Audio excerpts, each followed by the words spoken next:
All right, so my wife's out of town, out of the country this week, and so I've got a more sort of heavily dad duty, I suppose, kind of cooking for the kiddos, bringing them to school, and so forth. And one thing I want to say is, while it's very convenient and it's very easy in many cases, some people say, "Well, I don't have time to feed your kids this convenience, highly palatable stuff." The kids they're always celebrating, "Yeah, you're the best mom, you're the best dad because you fed me this sort of junk," and you might feel like a little bit of even sort of a reward for doing that because you feel, oh, your kids really like you. But in the long run, and as we all know that, and we should know that, and we should be consistent about that, is that by doing so, you are one encouraging them to develop those lifelong habits. Remember, lifelong adult patterns are set down in childhood and particularly during adolescence. Whatever the kids are sort of eating or learn to eat as adolescents is kind of what they will do for the majority of their life, unless some sort of weird intervention happens. Maybe they get sick, maybe they have diabetes, maybe they have a heart attack, and then they have to change. So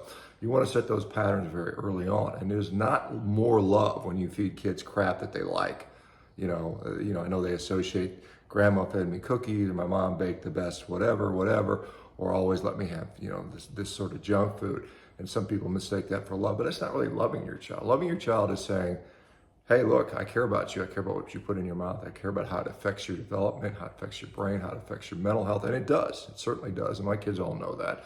They know that reason I do that. And sometimes I'm not popular because of that. I'm always a bad guy, sort of the bad guy, because I'm enforcing these, reasonable, and I'm not forcing my kids to be carnivore or anything like that. But they certainly know that when dad's in charge, we're eating, protein is important. High quality nutrition is important. I had my kid yesterday. I said, "Hey, fix yourself a lunch. I need you to have 30 grams of protein in it." And so he's like, "Well, how do I do that?" And I said, "Well, let's learn about that." So, so we're picking out things that are higher in protein and lower in some of these other ingredients and what's in those ingredients. And your kids will not love you more when they become diabetic. Your kids will not love you more when they have a drug addiction or an eating disorder, which may be predicated on not feeling good, right? You talk about all these kids, they feel lost, they don't know who they are, what they are, they're mentally ill, 25% of them are on some psychiatric medication.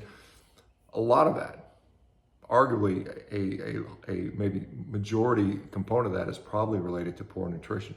When your brain is not nourished correctly, when your brain can't develop correctly, you get all kinds of issues, including mental health disorders. And so, again, be the bad guy. But let your kids know why you're doing it. I'm doing this because I love you,